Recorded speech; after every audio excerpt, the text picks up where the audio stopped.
நான் மண்ணா இருக்கிறேன், நீ மண்ணுக்கே திரும்ப போவ அப்படின்னு ஏசப்பா சொல்றாங்க. அப்ப நம்ம மண்ணா இருக்கிறோம். அப்ப வசனம் சொல்லுது, ஒருவன் ஜனத்தினாலும் ஆவியினாலும் பிறவாவிட்டால் தேவனுடைய ராஜ்யத்தை பிரவேசிக்க மாட்டான் என்று மெய்யாகவே சொல்றேன்னு சொல்றாங்க. அப்ப பிறப்பதும் மனுஷன் பிறப்பதும் இறப்பதும் பின்பு நியாயத்தில் படைவதும் மனுஷனுக்கு நியமிக்கப்பட்டிருக்குதுங்க. மனுஷன் 120 வயசுக்கு மேல யாரா வாழ்றாங்களா? கிடையவே கிடையாது. அப்ப மனுஷன் பிறக்கிறான்,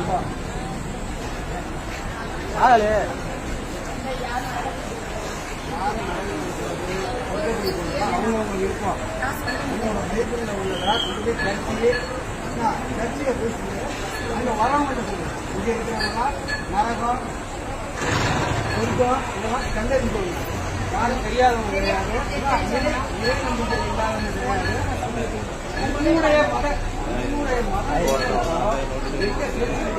இது மதமே கிடையாது. அவர் படைச்ச மக்கள் யார் நரகத்துக்கு போயிடா, அதுதான் அவருடைய வெயிட்டாது. மண்ணினால மனுஷன் மண்ணா இருக்கிறான், மண்ணினால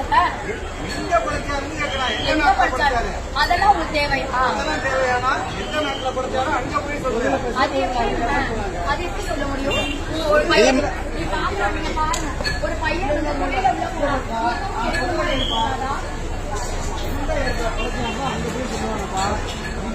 பொது இடத்துல சொல்லக்கூடாது. அதெல்லாம்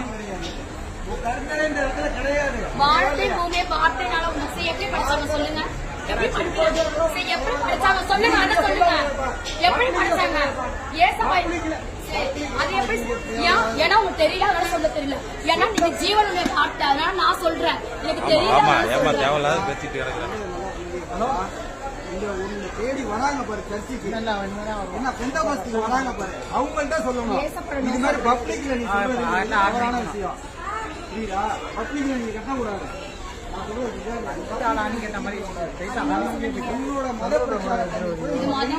ஒண்ணுமே கிடையாது. ஒரு பாவத்தை நம்ம விடுதலை யாரும் முடியும்?